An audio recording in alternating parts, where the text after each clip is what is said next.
Guyane. Pourquoi la crise sociale pourrait télescoper la présidentielle? Lundi, la Guyane est entrée dans une grève générale. Supermarché vide, barrage routier, lancement de la fusée Ariane reporté, école fermée, vol suspendu. Le Premier ministre Bernard Cazeneuve a annoncé l'envoi d'une délégation de ministres dans la semaine. Il aura fallu près d'une semaine pour que le gouvernement prenne les choses au sérieux. Bernard Cazeneuve a finalement pris la parole.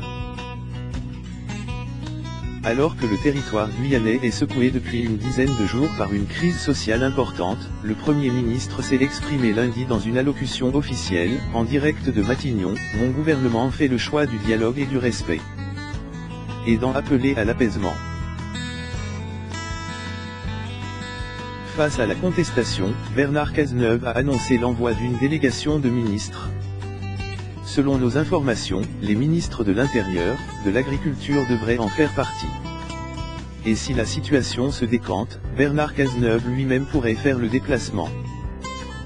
En attendant, l'exécutif se veut rassurant et prévoit un départ de la délégation mercredi ou jeudi.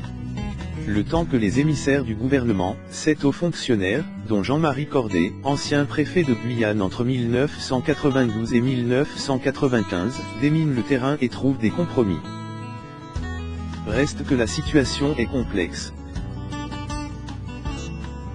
Les hauts fonctionnaires n'ont pas de leader identifié avec lesquels négocier. Il leur faut faire face à une constellation de meneurs, cagoulés et vêtus de noir. Même si l'Union des travailleurs guyanais, le syndicat majoritaire, a lancé l'appel à la grève, il ne contrôle pas le mouvement. C'est le collectif, des 500 frères contre la délinquance, qui se dit non-viol mais contrôle la plupart des barrages, qui tient une partie du territoire. Il demande des ministres de haut rang avec lesquels échanger, quand le gouvernement exige en préalable qu'ils se dévoilent. Le refus de la ministre déléguée à l'Outre-mer, Erika Bareil, de parcourir les 7000 km qui séparent Paris de Kourou n'a rien arrangé.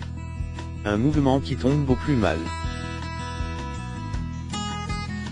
Si le gouvernement a tardé à réagir, il est prêt aujourd'hui à mettre le paquet vu le risque que ces événements présentent à moins de 30 jours du premier tour, raconte un